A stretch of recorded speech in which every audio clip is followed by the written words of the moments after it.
Once upon a time in a galaxy far, far away, Black Isle Studios was born, and then it died.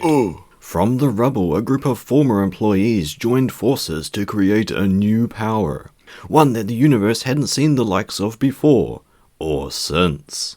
Obsidian Entertainment was born. Over the next 2 decades or so, this epicenter of creativity would produce some of the greatest video games known to humankind. The history of Obsidian Entertainment is one filled with intrigue, mystery, and catastrophic failures. But also, success. How did this company get to where they are now, and what does the future hold? Let's start at the beginning. The beginning. As mentioned, after the collapse of Black Isle Studios in 2003, 5 ex-employees went on to found Obsidian Entertainment in Irvine, California.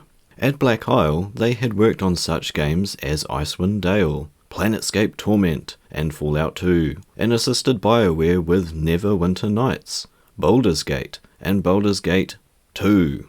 Despite the overall success of these games, Black Isle suffered financial setbacks, which led to cancellations of current projects, and frustration, prompting the departure of these employees. Over the next few months, Obsidian Entertainment approached Electronic Arts, Ubisoft, and Take-Two Interactive with ideas for games, but none of these studios offered a deal to Obsidian. In late 2003, LucasArts contacted Obsidian and offered them a quest: build an action role-playing Star Wars game. After passing several speech skill checks, a game was decided upon. Obsidian were to make the sequel to the successful Star Wars Knights of the Old Republic. There was a catch though. It was a timed quest.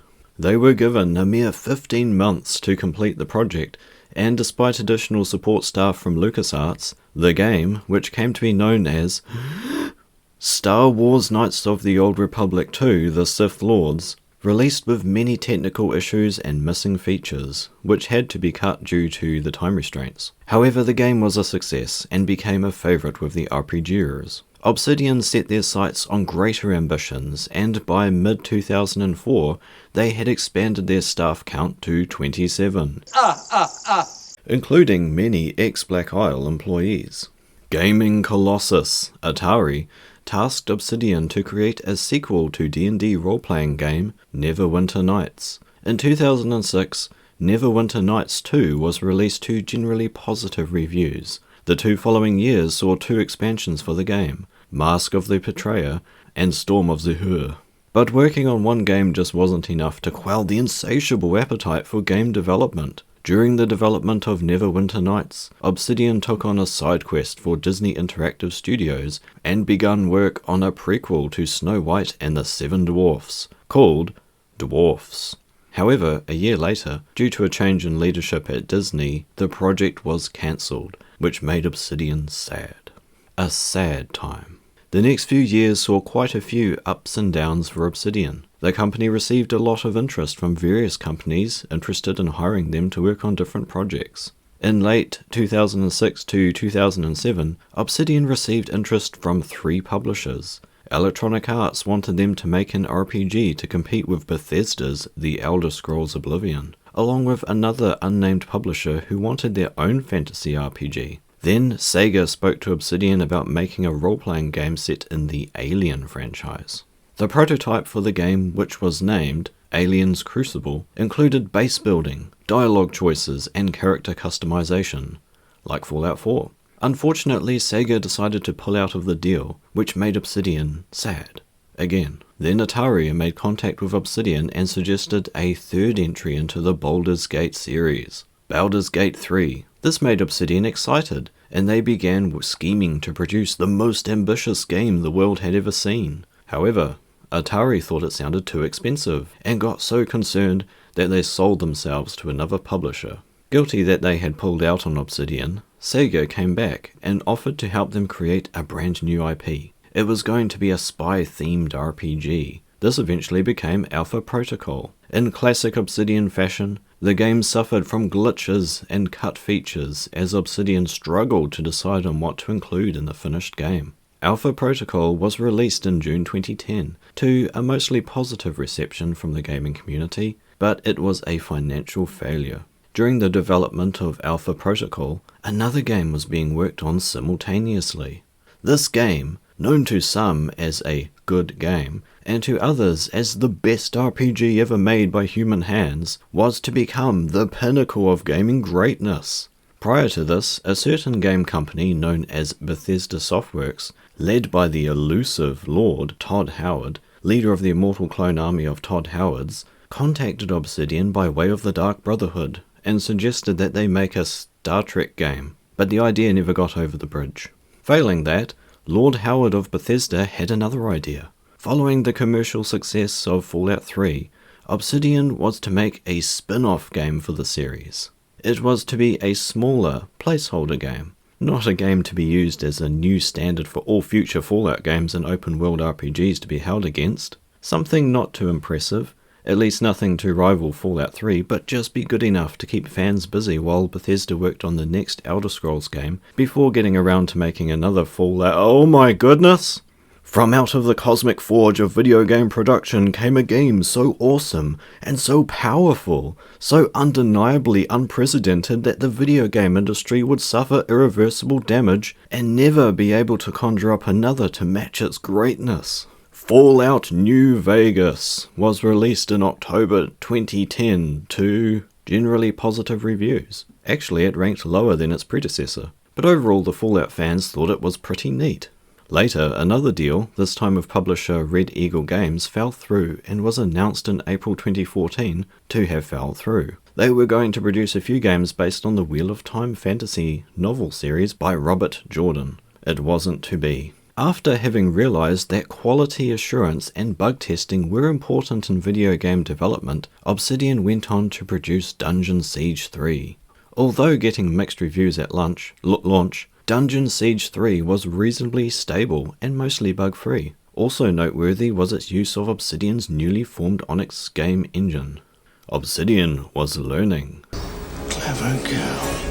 In October 2009, Obsidian was contacted by South Park Digital Studios to develop a game set in the South Park universe. Originally financed by South Park's parent company Viacom, publishing rights were passed on to THQ. However, THQ went bankrupt, and eventually Ubisoft took control of the game's funding. South Park, The Stick of Truth, was released in 2014 to positive reviews and is considered one of Obsidian's greatest triumphs. Perhaps things were looking up for more sad times.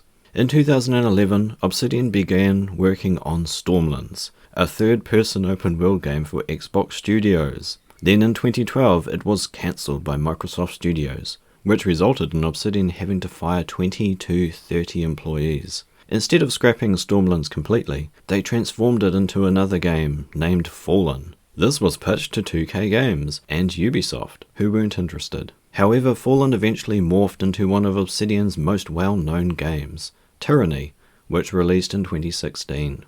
In mid-2014, the studio announced Armored Warfare, a free-to-play tank game developed for My.com. It launched in open beta during 2015. Then production was handed off to another publisher and released on consoles in 2018.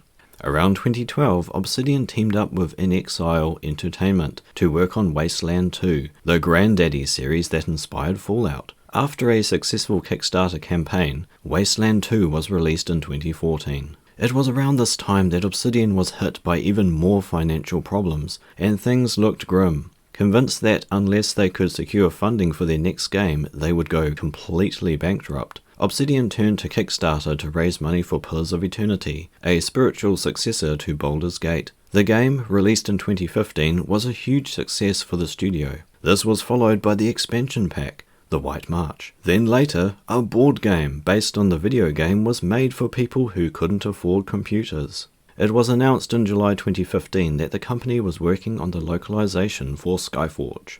Happier times, and the future. In 2018, Obsidian was forcefully acquired by the galactic megacorporation known as Microsoft. Under the direct control of the Dark Lords, Obsidian announced a new franchise, which later became known as the Outer Worlds game, and was released in 2019. It was an action role-playing game, again, which was meant to be a sci-fi version of the Fallout series. The game was set in a future universe where mega corporations control everything, a bit like Microsoft does in real life. Then Obsidian announced Grounded, a survival game where you play as an ant-sized human. In 2020, a new game was announced called Avowed. It is meant to be set in the Pillars of Eternity universe. No release date is known as yet. In 2022, Obsidian revealed Pentiment, a narrative adventure game, led by Josh Sawyer, the game director of Fallout New Vegas. Beyond that, The Outer Worlds 2 has been announced with no release date in sight. Conclusion. Obsidian's history is a story of ups and downs, highs and lows. For the longest time, the company was a background studio, helping other, bigger studios with their projects and worlds. But they showed promise. Many times they managed to surpass what was expected of them, with their contributions even exceeding the success of the developers who hired them. But things at Obsidian were far from perfect, and they had many rough patches, even coming close to collapsing as a company. But they pressed onwards, doing things their way, and with the fans in mind, creating many of the most beloved franchises and standout games of the last 2 decades. Now, with several original IPs under their belt, and Big Daddy Phil paying for them, Obsidian is set to deliver their most ambitious and potentially greatest games to date. The future looks bright for Obsidian. Please don't mess up Avowed. Thanks for watching. Bye.